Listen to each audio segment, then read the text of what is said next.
பிரியமானவர்களே, இயேசு கிறிஸ்துவின் நாமத்தில் உங்களுக்கு என் அன்பின் வாழ்த்துக்கள். இந்த சனிக்கிழமை ஜெப நேரத்துக்கு வந்திருக்கிறவர்கள் யாவருக்கும் மீண்டும் ஒரு விசையாக இயேசுவின் நாமத்தில் வாழ்த்துக்களை தெரிவித்துக் கொள்கிறோம். ஒரு சிறு ஜெபத்தோடு இந்த நாளை ஆரம்பிக்கலாம். தகப்பனே, இந்த நாளில் கூட பார்த்து கொண்டிருக்கிற ஒவ்வொரு பிள்ளைகளோட நீர் பேசும்படி ஜெபிக்கிறோம். உடைய வசனத்தோடு அவர்களை இடைப்படுவீராக. இந்த வசனமானது உயர்தற்கு ஏற்ற வண்ணமாய் இருந்து அவர்களை ஆட்சி தேய்ச்சி பலப்படுத்தி வழி நடத்துவதாக இயேசுவின் நாமத்தில் ஜெபிக்கிறோம் நல்ல பிதாவே, ஆமேன். ஒரு சிறு பாடலை பாடலாம். உம்மை நம்பும் நான் பாக்கியவான், உம்மையே நம்பியிருப்பேன். உம் அன்பை நம்பும் நான் பாக்கியவான், உம் அன்பையே நம்பியிருப்பேன். உம்மை நம்புவேன், உம்மை நம்புவேன், உம்மையே நம்பியிருப்பேன். உம்மை நம்புவேன், நான் உம்மை நம்புவேன், உம்மையே நம்பியிருப்பேன். நீதானே என் துணையானே, என் கேடகமும் மானே. நீதானே என் துணையானே, என் கேடகமும் மானே. என்னை நினைப்பவரே, என்னை ஆசீர்வதிப்பவரே. உம்மை நம்புவேன், நான் உம்மை நம்புவேன், முடிவு பரியந்தம் உம்மை நம்புவேன். உம்மை நம்பும் நான் பாக்கியவான், உம்மையே நம்பியிருப்பேன். உம் அன்பை நம்பும் நான் பாக்கியவான், உம் அன்பையே நம்பியிருப்பேன். ஆமென். அவரை நம்புகிற அனைவரும் பாக்கியவான்கள்.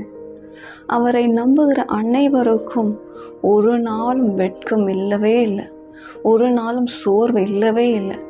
அவரை நம்பி வந்த அத்தனை பேருக்கும் செழிப்பு உண்டாயிற்று, நன்மை உண்டாயிற்று. யார் அந்த அவர்? அவர் தான் நம்முடைய ஆண்டவராகி இயேசு கிறிஸ்து. அல்லேலூயா. பிரியமானவர்களே, இந்த நாளுக்குரிய வேத வசனத்துக்கு நேராக நாம் கடந்து போகலாம். அது 2 நாளாகமும் 20ஆம் அதிகாரம் 20ஆம் வசனம் உங்களுக்காக நான் வாசிக்கிறேன். உங்கள் தேவனாகிய கர்த்தரை நம்புங்கள், அப்பொழுது நிலைப்படுவீர்கள். அவருடைய தீர்க்கதரிசிகளை நம்புங்கள், அப்பொழுது சித்தி பெறுவீர்கள். ஹல்லேலூயா. பிரியமானவர்களே, கர்த்தரை நம்புவது இயல்பா நம்முடைய வாழ்க்கையில் கர்த்தரை நம்பினால் செழித்திருப்பார்கள். கர்த்தரை நம்புவர்கள் அசையாத ஒரு சீயோன் பர்வதத்தை போல் இருப்பார்கள். கர்த்தரை நம்பர்கள் ஒரு போதும் வெட்கப்பட்டு போனதில்லை என்று சொல்லி நீங்கள் அநேக வாக்குத்தத்தங்களை நம்பி இருக்கலாம், அநேக வாக்குத்தத்தங்களை விசுவாசித்து அதுக்குரிய பலனை கூட நீங்கள் அனுபவித்திருக்கலாம். ஓகேங்களா? ஆனால் நம்புவதற்கு ஏதும் இல்லாத இருந்தும் நம்ப முடியுமா? சூழ்நிலை மாறா இருக்கிறது, சூழ்நிலை எல்லாமே தலைகீழாக இருக்கிறது, எதுவுமே சாதகமாக இல்லை. ஆயினும் கூட கர்த்தரை நீங்கள் விசுவாசிக்க முடியுமா? பாருங்க, அப்படியேப்பட்ட நேரத்தில் நம்புவது தான் உண்மையான ஒரு நம்பிக்கை என்று சொல்லலாம். அவர் மேலே நீங்கள் அபாரமான ஒரு நம்பிக்கை வைக்கிறது உறுதிப்படுத்த வேண்டும் என்றால், சூழ்நிலை மாறா இருந்தாலும் என் கர்த்தரை நான் விசுவாசிப்பேன் என்று சொல்லி நீங்கள் சொல்கிறீங்க பாருங்கள், அதில் கர்த்தர் ரொம்ப பிரியமாக இருக்கிறார். அப்படியாப்பட்ட நேரத்தில் உங்களுக்கு எப்படி பண்ணுவாராம்? அதிசயமான காரியங்களை வாழ்க்கையில் செய்வார். ஹல்லேலூயா. காற்றை நீங்கள் பார்க்கவில்லை, மழையும் பார்க்கல, ஆனாலும் ஒரு விசுவாசமான ஒரு காரியத்தை நீங்கள் செய்ய முடியுமா? மந்தையில் ஆடுகள் இல்லை, தொழுவத்தில் தானியம் இல்லை, அத்தி மரம் காய் காய்க்கல, திராட்சை செடி தன் பலனை கொடுக்கல. இப்படியாப்பட்ட நேரத்தில் கூட கர்த்தரை நம்ப முடியுமா?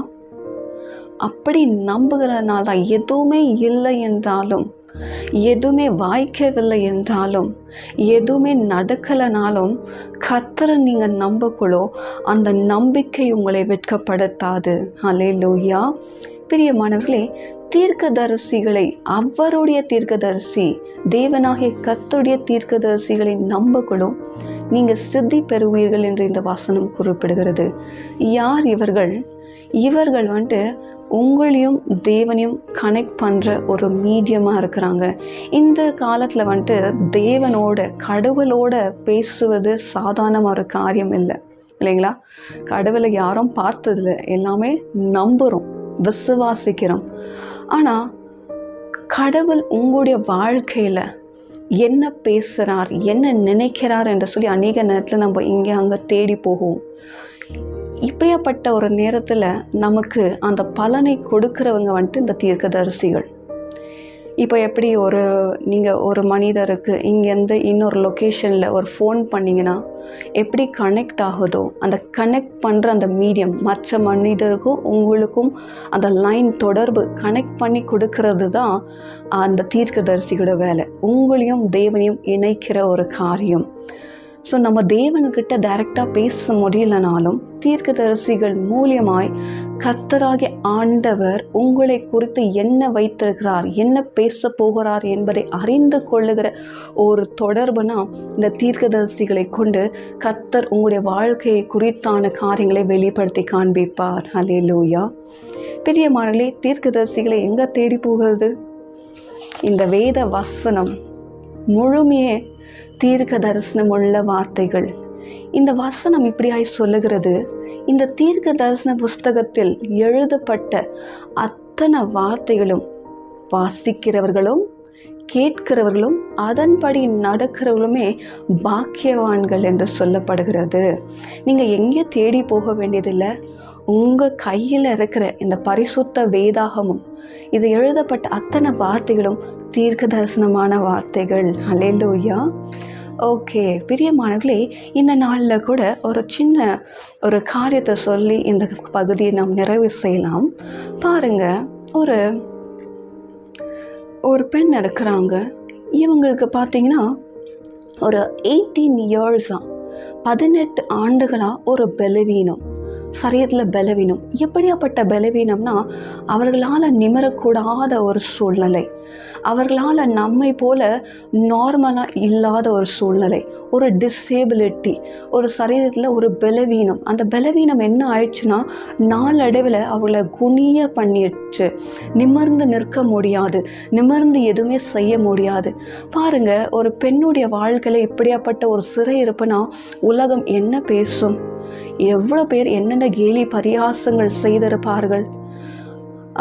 மருத்துவங்க கூட அவர்களை கைவிட்டது. எத்தனை மருத்துவங்களை பார்த்துருக்கலாம், ஆனால் எந்த மருத்துவமே அந்த பெண்ணுக்கு உதவி செய்யவில்லை. எந்த ஜனங்களுமே அந்த பெண்ணுக்கு உதவி செய்யவில்லை. சொந்த தாய் தகப்பனாலே ஒன்றும் செய்ய முடியவில்லை. ஒருவேளை சகோதரர்கள் சகோதரிகள் இருக்குமாகில் அவர்களாலும் ஒன்றும் செய்ய முடியவில்லை. இப்படி எல்லாராலும் கைவிடப்பட்ட நிலைமையில் அந்த பெண்ணுக்குள்ள ஒரு துக்கம். ஒருவேளை வாலிப ஒரு பெண்ணாக இருந்திருக்கலாம்.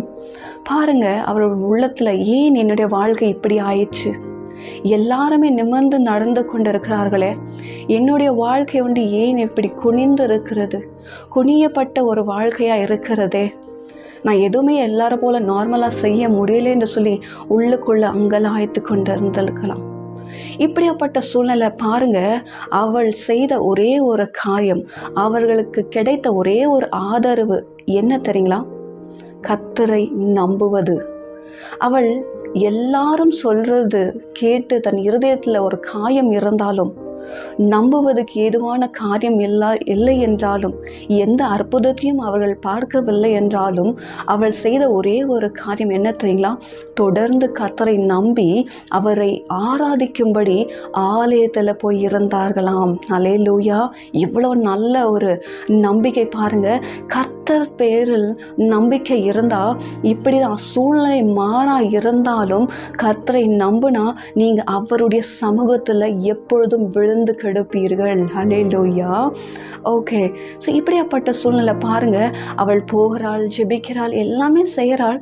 ஆனால் அவளுடைய வாழ்க்கையில் அந்த பலவீனம் மாற்றப்படவில்லை. எத்தனை ஆண்டு காலமாக பலவீனம்? 18 ஆண்டுகள். நம்மளால் ஒரு நாள் 2 நாளே தாங்க முடியாத சூழ்நிலைகள் இருக்கு இல்லையா? இப்படியாப்பட்ட நேரத்தில் இந்த பெண்ணுக்கு பாருங்கள் 18 ஆண்டுகள் ஜெபித்தும் பதில் வராத சூழ்நிலை. ஆயினும் கூட அவளுடைய நம்பிக்கையை அவள் விடவில்லை. அவள் செய்த ஒரே ஒரு காரியம், கர்த்தருடைய சமூகத்தில் விழுந்து கிடந்தாள், அவரை ஆராதித்து கொண்டு இருந்தாள். இந்த மாதிரி சூழ்நிலையில தான் பாருங்க ஒரு தீர்க்கதரிசி அங்கே வர்றார். அந்த தீர்க்கதரிசி அங்கே பிரசங்கிக்கும்படி வரக்குள்ளோ இந்த பெண் மேலே அவளுடைய கண் படுகிறது. அந்த தீர்க்கதரிசி அவளை பார்த்த மாத்திரத்தில் அவளுடைய பலவீனம் என்னத்தினால ஆயிடுச்சு, யார் இதுக்கு காரணம், அந்த பெண்ணு ஏன் இப்படி கஷ்டப்பட்டு கொண்டிருக்கிறாள், எத்தனை ஆண்டுகள் இப்படி கஷ்டப்பட்டு கொண்டிருக்கிறாள் என்பதை அவள் அந்த தீர்க்கதரிசி அறிந்து அந்த பெண்ணை அழைத்து, நிமிரக்கூடாத அந்த பெண்ணை அழைத்து அவர் சொன்ன காரியம் என்ன தெரியுங்களா? அந்த தீர்க்கதரிசி சொன்ன காரியம் என்ன தெரியுங்களா?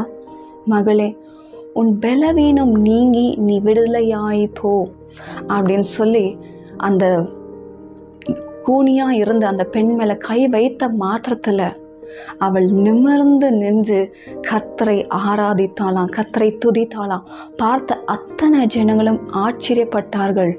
பாருங்க, அது ஒரு ஓய்வு நாளாக இருந்ததுனால அங்கே அந்த நாட்களில் இருந்த ஜனங்கள், ஏன் இந்த ஓய்வு நாட்களில் இப்படியாப்பட்ட ஒரு காரியத்தை நீங்கள் செய்யணும், எந்த வேலை ஏதோ செய்யக்கூடாது என்று சொல்லி மோசையுடைய நியாய பிரமாணங்கள் சொல்லப்படுது என்று சொல்லி அங்கே இருக்கிற ஜனங்கள் சொல்ல மாத்திரத்தில் அந்த தீர்க்கதரிசி சொன்னாங்களாம், ஒருவேளை உங்களுடைய ஆடோ இல்லை கழுதையோ அந்த ஓய்வு நாளில் ஏதோ ஒரு கிணறுல விழுந்துட்டா நீங்கள் போய் அதை காப்பாற்ற மாட்டீங்களா?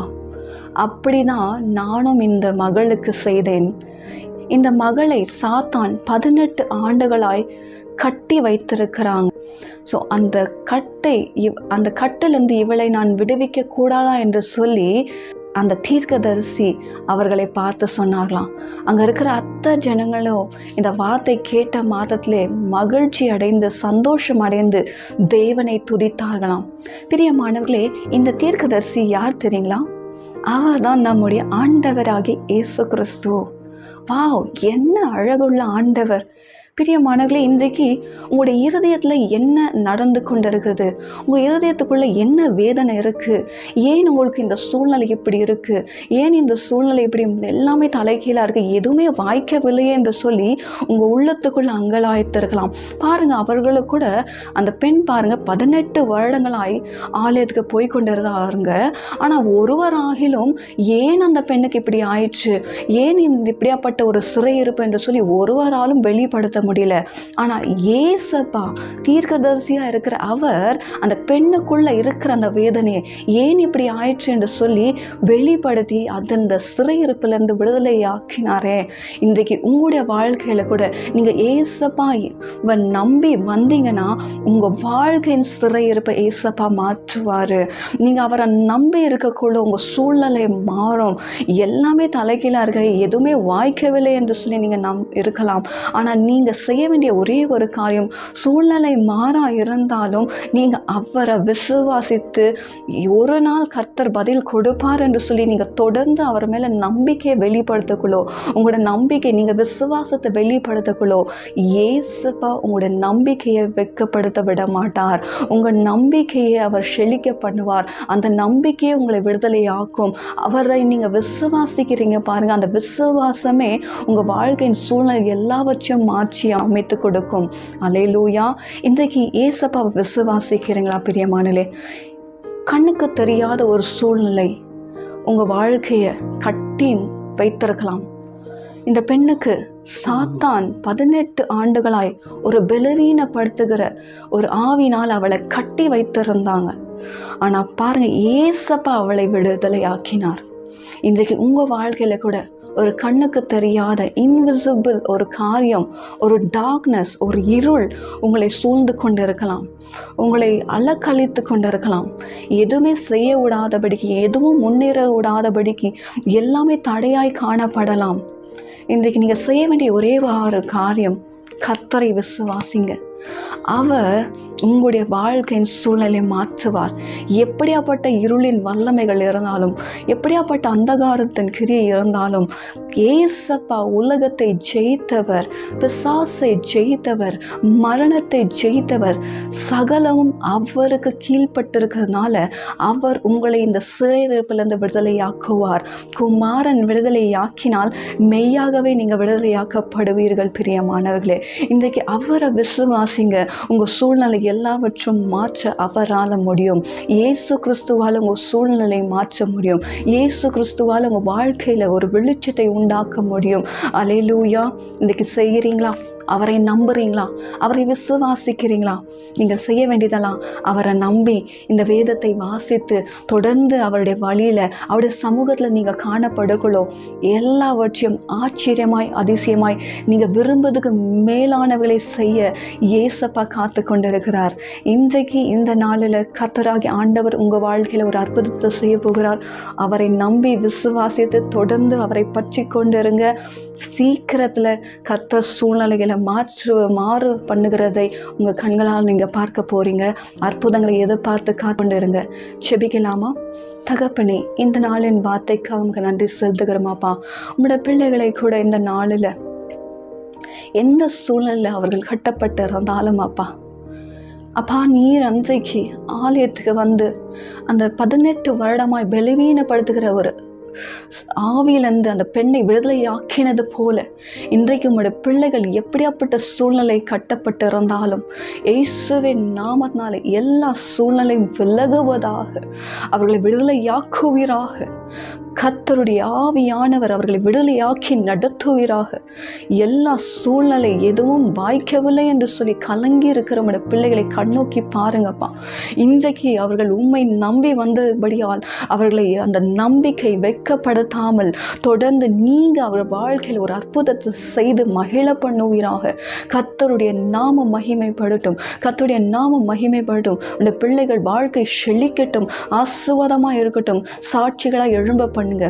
இயேசுவின் நாமத்தில் ஜெபிக்கிறோம் நல்ல பிதாவே, ஆமென். Praise the Lord. God bless you.